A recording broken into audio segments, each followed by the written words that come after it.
സ്റ്റേഷനിൽ ജാമ്യം കിട്ടിയിരിക്കുകയാണല്ലോ. അപ്പം വേടനെതിരായി ആ പറഞ്ഞ കാര്യങ്ങൾ ഇപ്പോഴും ഉറച്ചിരിക്കുന്നുണ്ടോ? യാതൊരു സംശയവുമില്ല. ഞാൻ ആദ്യം മുതൽ പറയുന്നൊരു കാര്യമുണ്ട്. ഞാൻ വേടൻ എന്ന കലാകാരനെ അല്ല എതിർക്കുന്നത്. വേടൻ പ്രതിനിധാനം ചെയ്യുന്ന രാഷ്ട്രീയത്തെയാണ്. പാലസ്തീൻ പതാക പുതച്ചുകൊണ്ട് പാടുന്ന രാഷ്ട്രീയം അത് ഈ രാജ്യത്തിൻ്റെ ദേശീയ ഐക്യത്തിന് അനുകൂലമാണെന്ന് ഞാൻ കരുതുന്നില്ല. ചോര കുടിച്ച് ദാഹം മാറാത്ത പുലികൾ അലഞ്ഞു നടക്കുന്നതിനെക്കുറിച്ച് പാടുന്നത് ഈ രാജ്യത്തിൻ്റെ പ്രധാനമന്ത്രിയെ വധിച്ച LTT എന്ന് പറയുന്ന ഭീകര സംഘടനയെക്കുറിച്ചാണ് എന്ന് സാമാന്യബോധമുള്ളവർക്ക് മനസ്സിലാക്കാൻ സാധിക്കും. ബുദ്ധൻ എന്ന് പറയുന്ന സഹനത്തിൻ്റെയും കാരുണ്യത്തിൻ്റെയും പ്രതീകത്തെ ചോര കുടിച്ച് അലയുന്ന മറ്റൊരു പ്രതീകമായിട്ട് അവതരിപ്പിക്കുകയും സ്വന്തം വളർത്തുപട്ടിക്ക് ബുദ്ധൻ എന്ന പേരിടുകയും ഒക്കെ ചെയ്യുമ്പോൾ അത് മ്യാൻമറിൽ നിന്ന് വരുന്ന ഭീകരവാദികളെ പിന്തുണയ്ക്കുന്ന നയമാണ് എന്ന് മനസ്സിലാക്കാനും സാമാന്യ ബുദ്ധി മതിയാകുമെന്നാണ് ഞാൻ കരുതുന്നത്. ഇപ്പോൾ അദ്ദേഹത്തെ പിന്നിൽ വിഘടനവാദികളാണെന്ന് താങ്കൾ പ്രസംഗിക്കുകയും അതിനുശേഷം നടന്ന സകല ഇന്റർവ്യൂകളിലും താങ്കൾ പറയുകയുണ്ടായി. അപ്പോൾ അത്തരത്തിലൊരു വിഘടനവാദത്തിന്റെ പിന്തുണ അദ്ദേഹത്തിനുണ്ടെങ്കിൽ നിയമപരമായി താങ്കൾ കൊടുക്കൂടെ? നിശ്ചയമായിട്ടും അത് നിയമപരമായി നേരിടേണ്ടതാണ്. അതിന് ഈ രാജ്യത്ത് ധാരാളം സംവിധാനങ്ങളുണ്ട്.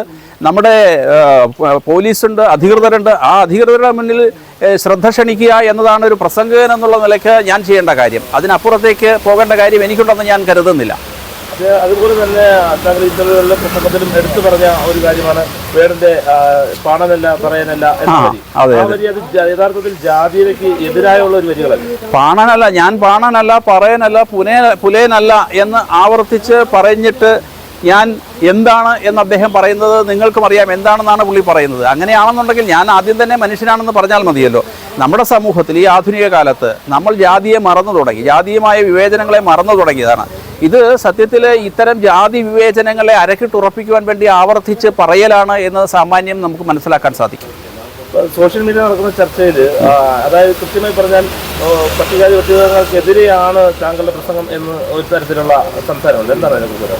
അത് ആ ഒരു വാദം തന്നെ എന്താണ് ഈ പറയുന്ന റാപ്പ് സംഗീതത്തിലൂടെ വേടൻ എന്ന് പറയുന്ന കലാകാരനെ കൊണ്ട് മറ്റുള്ളവർ ചെയ്യിക്കാൻ ഉദ്ദേശിക്കുന്നത് എന്ന് വ്യക്തമാണ്. കാരണം ഈ ഹൈന്ദവ സമൂഹത്തിൽ ജാതീയമായ വേർതിരിവും അനൈക്യവും ഉണ്ടാക്കാൻ വേണ്ടിയിട്ടുള്ള ഒരു ബോധപൂർവമായ പരിശ്രമം വേടനെ മുൻനിർത്തി നടക്കുന്നുണ്ടെന്നാണ് ഞാൻ മനസ്സിലാക്കുന്നത്.